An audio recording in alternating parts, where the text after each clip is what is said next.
এই শোনো না গো, আমাদের পুতুল ডায়েরি চ্যানেলটি সাবস্ক্রাইব করে পাশে থাকা বেল আইকনটি বাজিয়ে দিও প্লিজ। আর গল্পটি ভালো লাগলে অবশ্যই লাইক কমেন্ট করে শেয়ার করে দিও। ধন্যবাদ।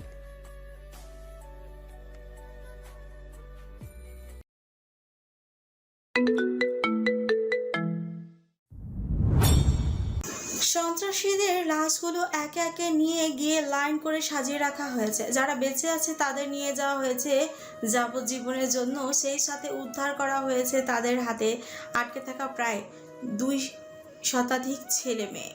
তাদেরও জিজ্ঞাসাবাদ শেষ হলে পরিবারের লোকেদের কাছে ফিরিয়ে দিচ্ছে একে একে।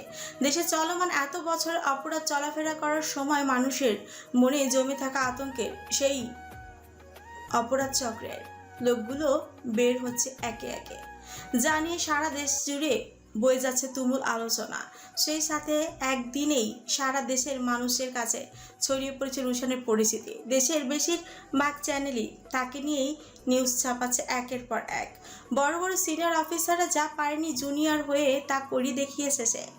এর আগেও অনেক সিনিয়র অফিসার এই অপরাধ চক্রের কাছে অবধি পৌঁছতে পারেনি। তার আগেই হারিয়ে গেছে সকলে, কারো খোঁজ পাওয়া যায়নি। এরপর সোশ্যাল মিডিয়ায় রুশানকে নিয়ে এমন আলোচনা হতে দেখে তার ভার্সিটির সকল ছেলেদের চক্ষু কোটা থেকে বেরিয়ে আসার উপক্রম। কারো যেন বিশ্বাস হতে চাইছে না এই ছেলেটা এতদিন তাদের সাথেই মিলেমিশে ছদ্মবেশে চলাফেরা করেছিল। কয়েকদিন আগেই সেই শতাধিক লাশ নদীতে ফেলে দেওয়ার সেই ভিডিও ফুটেজ, এই গ্রেপ্তার হওয়া খুনো হওয়া লোকগুলোর চেহারা দেখে পরিস্থিতি আরো উত্তাল হয়ে ওঠে।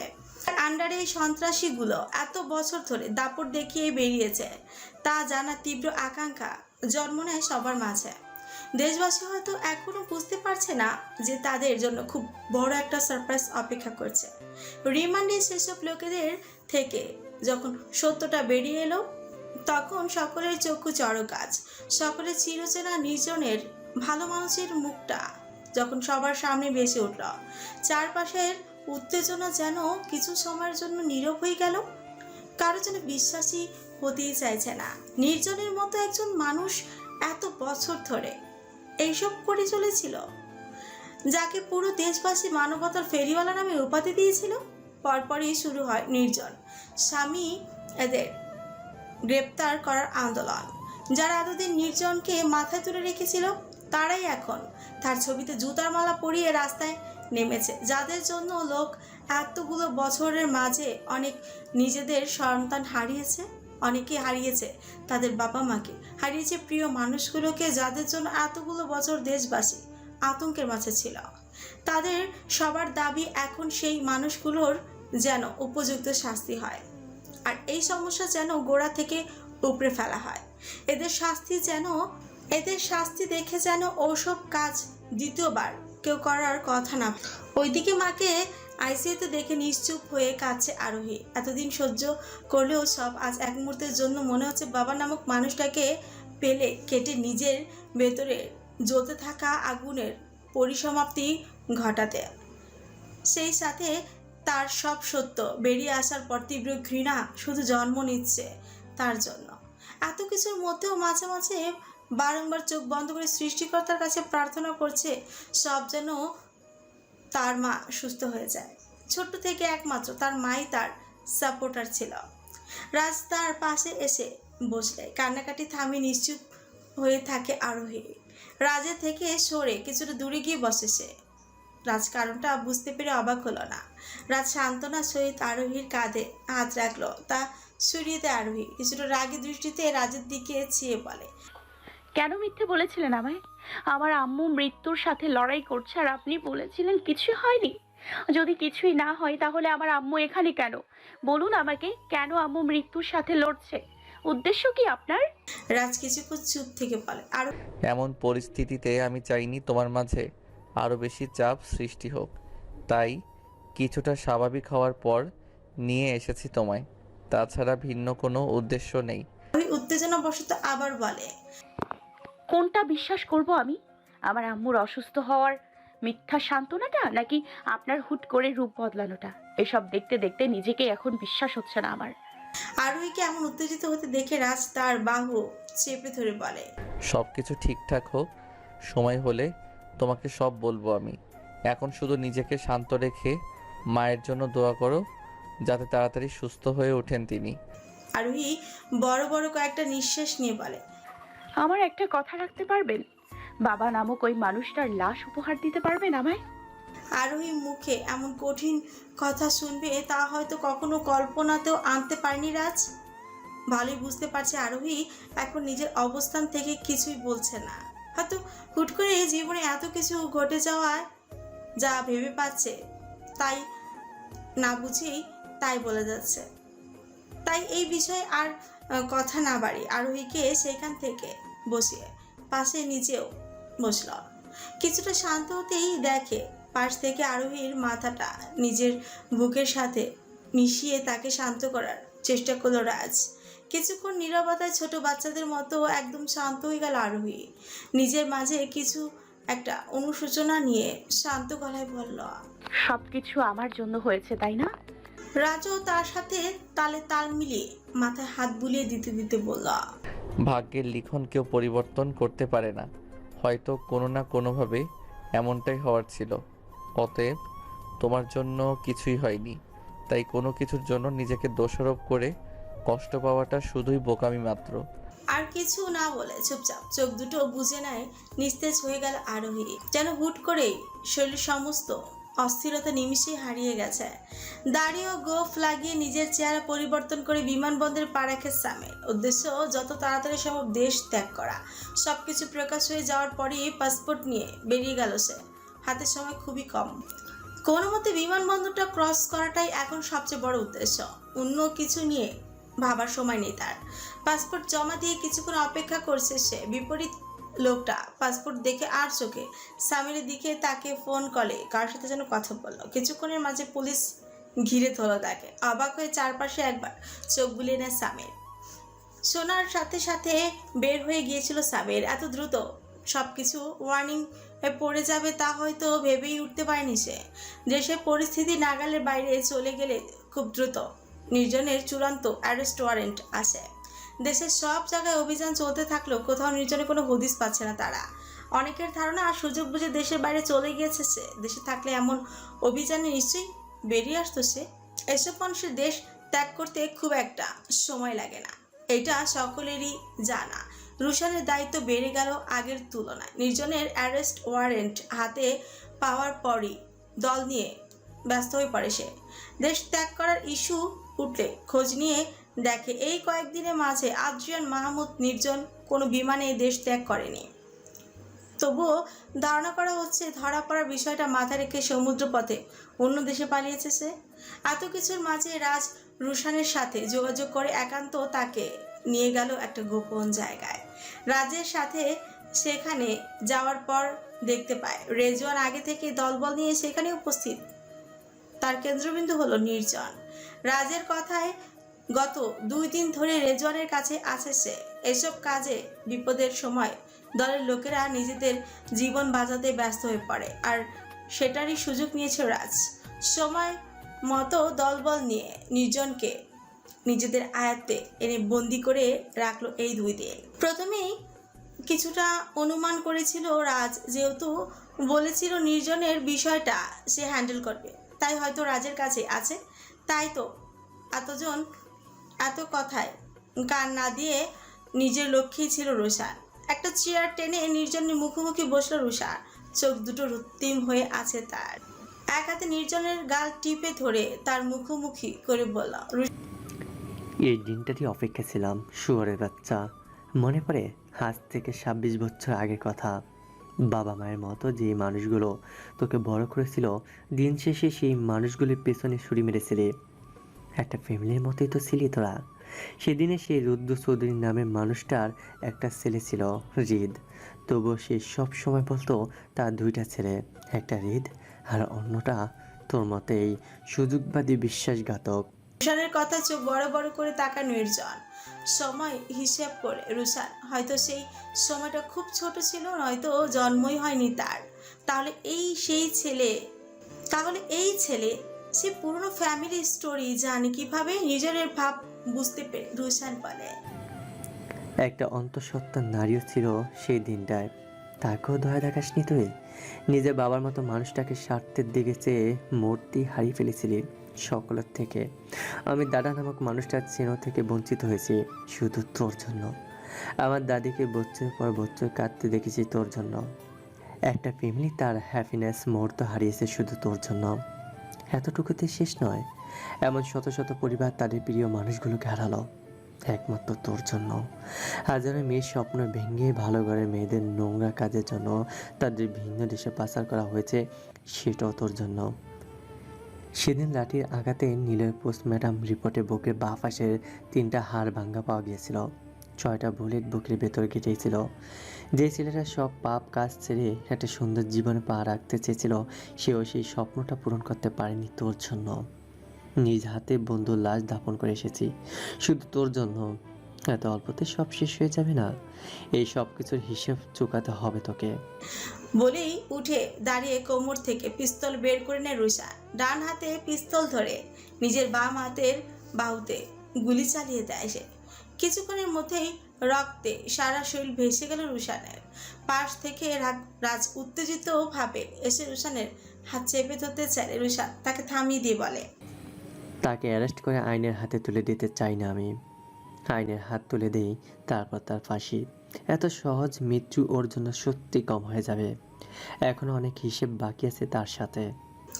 বলেই ভেতর থেকে টি শার্ট খুলে রাজের সাহায্য নিয়ে হাতটা শক্ত করে বেঁধে নিল রুশান। রাজ হয়তো কিছুটা বুঝতে পারছে রুশানের হুট করে এমন করার পেছনের কারণ কি। হয়তো আগামীকাল হেডলাইনে আসবে, অ্যারেস্ট করার মুহূর্তে পুলিশ অফিসারের ওপর আক্রমণ করে তার উপর গুলি চালিয়ে পুনরায় পালিয়েছে নির্জন। আর সেই নিউজ বারবার টেলিকাস্ট করে দেশ জুড়ে আবার উত্তেজনা পরিস্থিতি তৈরি হবে। সব কিছু মিলিয়ে অ্যারেস্ট ওয়ারেন্টের বিপরীতে হয়তো নির্জনের ওপর ক্রস ফায়ারের নির্দেশ আসতে পারে। আর সেই সুযোগটাই নিতেই হয়তো নিজের উপর নিজেই গুলি চালিয়ে আহত হয়েছে রুশান। হাতে ব্যান্ডেজ করা অবস্থায় সাক্ষাৎকার দিচ্ছে রুশান। মিডিয়ার লোকরা ভিড় জমিয়ে আছে সামনে। কোনো চ্যানেলে সবার আগে খবর আপডেট নিউজ ছাপাবে তা নিয়ে যেন কম্পিটিশন লেগেছে নিজেদের মাঝে। নির্জন তার ওপর কিভাবে অ্যাটাক করেছে সেই বিষয়ে ক্যামেরার সামনে রেখে শান্তভাবে সাজিয়ে উপস্থাপন করছে রুশান। সব কিছু আগেই সাজিয়ে রেখেছে সে। গতকাল রাতে গোয়েন্দা টিম থেকে নির্জনের খবর পেয়ে পরে পোর্টস নিয়ে সেখানে চলে গেলাম আমি। আন্ডারগ্রাউন্ডে একটা গোপন জায়গা ছিল তার, যার কথা বাইরে কেউ জানে না। নির্জনের সেখানে থাকা তথ্যটা গোয়েন্দা টিমের কাছে এসেছিল তার স্ত্রী হতে, যার কারণে স্ত্রীকে মেরে আহত করেছিল সে। আমরা সেখানে পৌঁছে সব কিছু আয়ত্তে নিয়ে আসার আগেই তারা আমাদের উপর আক্রমণ করে সেখান থেকে পালিয়ে যায়। আমাদের পুরো টিম নিজেদের সর্বোচ্চ চেষ্টা করেও তাকে আয়ত্তের মাঝে আনতে পারেনি। যতবারই আমরা প্ল্যান অনুযায়ী এগিয়ে গিয়েছি ততবারই তারা আক্রমণাত্মক হয়ে উঠেছে। অনুমতি না থাকায় তার দিকে পাল্টা গুলি ছুটতে পারিনি আমরা। তাদের আক্রমণে একটা গুলি এসে আমার বাম হাতে আঘাত করে। শেষে তাদের এই আক্রমণের চাপে পড়ে সবটা আয়ত্তের বাইরে চলে গেল আমাদের টিম সেখান থেকে আহত হওয়া নির্জনের স্ত্রীকে নিয়ে হসপিটালে নিয়ে গেল। তিনিও অন্যদের বিরুদ্ধে লড়তে গিয়ে এখন আইসিইউতে আছে। আদ্রিয়ান মাহমুদ নির্জন, এর মেয়ে মিস আরজিতা আরোহী মিডিয়া বা ক্যামেরার সামনে আসতে চাইছে না, তবে তিনিও তার বাবার কর্মকাণ্ডে তীব্র নিন্দা জ্ঞাপন করেছে। তার পক্ষে হতো অপরাধীর উপযুক্ত শাস্তির দাবি উপস্থাপনা করেছে তিনি। এখন সব মিলিয়ে নির্জনের এই কর্মকাণ্ডের জন্য আমাদের নেক্সট পদক্ষেপ মহলের অনুমতির ওপর নির্ভর করছে। সকলের মতো রাজও শ্রোতার ভূমিকা পালন করে। চুপচাপ রুশানের কথা ছিল। রাজের মুখে না চাইতো একটা অদ্ভুত হাসির আভাস দেখা দেয়। কি সুন্দরভাবে একটা মিথ্যে গল্প সাজিয়েছে রুশান, যার মাঝে আরোহীর মাও আরোহীর বিষয়টা খুব সহজভাবেই ওই সাজানো ঘটনার উপর ঘুরিয়ে নিয়েছে। যেন এক ঢিলে দুই পাখির শিকারের মতো হয়েছে সবটা। এবার হয়তো রুশানের প্ল্যানটা খুব শীঘ্রই বাস্তবায়ন হতে চলেছে। নির্জনের ভালো বিজনেসগুলো সব ছিল সামিরের হাতে, আর খারাপগুলো নিলয়ের হাতে। সেদিন সামিরকে বিমানবন্দর থেকে অ্যারেস্টের পর কোর্টে তোলা হয় তাকে। সেই থেকে তার 3 দিনের রিমান্ডের আদেশ আসলো। এই 3 দিনে এই অবৈধ ব্যবসার বাইরেও অনেক নতুন তথ্য সামনে আসে সকলের। এতদিন তার আন্ডারে থাকা সব ব্যবসা প্রতিষ্ঠানের প্রকৃত মালিক সে বা নির্জন তারা কেউই নয়। সামিরের জবানবন্দি অনুযায়ী এই সঠিক তদন্তের মাঝে বেরিয়ে আসে সবটা। প্রত্যেক প্রতিষ্ঠানের সাথেই তাদের সাথে ভিন্ন কারো নাম জড়িয়ে আছে। সব তথ্য সামনে আসার পর ওইসব প্রতিষ্ঠানগুলোর পূর্ব মালিকের ডিটেলস বের করে তারা। সেই সাথে সামনে আসে এতদিন গোপনে থাকা রুশানের দাদা রুদ্র চৌধুরী ও ফরিদা আন্টির স্বামী। সেই প্রতিষ্ঠানগুলো সব মিলিয়ে এমন বেশ কয়েকজনের নামই সামনে আসে। সম্পূর্ণ তদন্ত শেষ হলে আসল মালিক পক্ষের কাছে বুঝিয়ে দেওয়া হবে সব। পরিস্থিতি শান্ত হচ্ছে না কিছুতেই। স্বজন হারানো মানুষগুলো যেন আরো ক্ষিপ্ত হয়ে উঠেছে। এতদিন হয়ে গেল সব কিছু প্রমাণিত হওয়ার এখনো কেন নির্জনকে আটক করা হচ্ছে না বা তার কোনো ব্যবস্থা করা হচ্ছে না? কেন এই কয়েকদিনে তাকে এইভাবে সময় দিয়ে দেশের বাইরে চলে যাওয়ার সুযোগ দেওয়া হচ্ছে? নাকি প্রশাসন তার থেকে মোটা অঙ্কের অর্থ হাতিয়ে চুপ করে আছে? এমন নানান প্রশ্ন ছুড়ে দিচ্ছে বিক্ষুব্ধ জনতা। উত্তেজনা বাড়তেই থাকলো। অ্যারেস্ট ওয়ারেন্টের বিপরীতে নির্দেশ আসে নির্জনকে যেখানে পাবে সেখানে মেরে ফেলার। রুশান যেন এই সময়টারই অপেক্ষায় ছিল। এখন সময় এসেছে বদলা নেওয়ার, প্রিয়জন হারানোর শোকটা রক্তের বদলে কাটিয়ে তোলার, বুকের ভেতর জ্বলতে থাকা দহনকে শান্ত করার। শরীরের গাড়ির হর্ন বেজে উঠলো, গেট খুলে দেয় দারোয়ান। আর তখন প্রায় 10:30 বাড়ির সামনে এসে গাড়ি থেকে নামে রুশান। আসার সময় বাড়ির কাউকে জানিয়ে আসেনি। কলিং বেল বেজে উঠলে কাজের মেয়েটা এসে দরজা খুলে রুশান ভেতরে প্রবেশ করে দেখে সকলেই খাবার টেবিলে। আরিশা আন্টি ও রিমা আছে তাদের মাঝে। রুশানকে নিয়ে মিডিয়া এত আলোচনা হতে শুরু করলে কম বেশি সকলে অবাক হয়েছিল। অবাক হয়নি শুধু রেদ আর সেও রুশানের দাদি, কারণ তারা ঠিকই জানতো ছেলে একদিন এমন কিছুই একটা করবে, দেখাবে। এর সাথে যে তার ফ্যামিলির ভয়ঙ্কর স্মৃতি জড়িয়ে আছে। হুট করে খাওয়ার মুহূর্তে রুশানকে দেখে যেন সকলেই যেন অবাক হয়ে চেয়ে আছে তার দিকে। শুধু রিমা সেদিকে না তাকিয়ে এক মনে বসে আছে চুপচাপ। তারা গতকালই এসেছিল এখানে। সকলের চাহনি একটু হেসে 6 সিটের মাঝখানে খালি থাকা সিটের গিয়ে বসে পড়ে রুশান। পাশ থেকে আরশি কিছুটা অবাক হলেও মুহূর্তেই তা স্বাভাবিক করেই বলে, আসবি যখন একটা ফোন দিয়ে এলেই তো পারতি। রুশান চেয়ারে হেলান দিয়ে বলে, এরই বলে আসলে কি সবাইকে এমন চমকাতে দেখতাম? মাঝে হঠাৎ খেয়াল করলো রিমা খাবার ছেড়ে উঠে চলে গেল সেখান থেকে। পাশ থেকে রুশানের দাদি খাওয়া বন্ধ করে বলে, এই সেমরির আবার কি হলো? রুশান একবার এদিকে সে বলে, বাদ দাও, এখন এসব ঢং দেখার সময় নেই। এসেছি একটা কাজে, ডিনার শেষে এখানে আবার বাবাকে নিয়ে বের হয়ে যেতে হবে। সবার খাবার একটা হলেও হৃদের খাওয়া ভিন্ন। এই বয়সে রাতের বেলায় ভাতের বদলে রুটি বেছে নিয়েছে সে। এর মাঝে ছেলের কথা শুনে পাশ থেকে হৃদ খেতে খেতে বলে, আমাকে আবার কোথায় যেতে হবে তোর সাথে? রুশান বাবার দিকে চেয়ে বলে, গেলেই দেখতে পাবে বাবা, 26 বছরের হিসেবের যোগফল মিলছে না তুমি ছাড়া। ছেলের কথা এবার কিছুটা আন্দাজ করতে পারলো রে। চুপচাপ পুনরায় খাওয়ায় মন দেয় সে। রাত 3টে, ঘড়ির কাঁটার প্রতিটা সেকেন্ড যেন নির্জনের মৃত্যুর দিকে এগিয়ে যাচ্ছে। সময়গুলো যেন মৃত্যুর হয়ে ধেয়ে আসছে তার দিকে। আর তার পেছনেও ডানে বামে দেয়ালে দিয়ে ঘেরা। পালানোর সুযোগটুকু অবশিষ্ট নেই। আর নির্জনের সামনে বসে আছে হৃদ। শরীরের অনেক জায়গায় রক্ত গড়িয়ে পড়েছে তার। রেজন হাতের লাঠিটা ফেলে পাশের একটা কাঠের টেবিলের ওপর রাখা জগ থেকে পরপর 2 গ্লাস পানিকে নিজেকে শান্ত করার চেষ্টায় আছে। এতক্ষণে মারের আঘাতে মাথা তুলে তাকাতেই যেন কষ্ট হচ্ছে নির্জনের, তবুও তাকিয়ে আছে 26 বছর আগের সেই চেনা মুখটার দিকে। দুজনেরই চুলদাড়ি পাক ধরেছে, তবু আজকের এই দিনটা যেন সেই 26 বছর আগের ভয়ঙ্কর দিনেই নিয়ে গেল তাদের, যেখানে নির্জনের জায়গা ছিল তাদেরদের ফ্যামিলি। বিশ্বাসঘাতকতার তীব্র আঘাত খুব ভালোভাবে উপলব্ধি করেছিল সেদিন। এত বছরের বোঝাপড়া শেষ হয়ে কেটে গেল বেশ কিছুটা সময়। ভোর 4টার দিকে সেখানে আসে রাজ। সকলের বোঝাপড়া শেষ হলে নির্জনের ডান পায়ের হাঁটুতে শুট করে সে। চোখের সামনে কত মানুষের আর্তনা দেখেছিল সে, স্বজন হারানোর, সে কি কান্না! নিলয়কে নিজ হাতে দাফন করে আসা সেই মুহূর্তটা যেন এখনো পীড়া দিচ্ছে তাকে। চাইলেও শান্ত হতে পারছে না সে। পা ধরে ব্যথায় ফ্লোরে ছটফট করছে নির্জন। মৃত্যু কতটা ভয়ঙ্কর তা যেন খুব কাছ থেকে উপলব্ধি করতে পারছে সে। জীবন প্রদীপ নিভে যাওয়ার সাথে ক্রমশ বেড়েই চলেছে যন্ত্রণাটা। দ্বিতীয় গুলি চালানোর আগে রুশান থামিয়ে দেয় তাকে।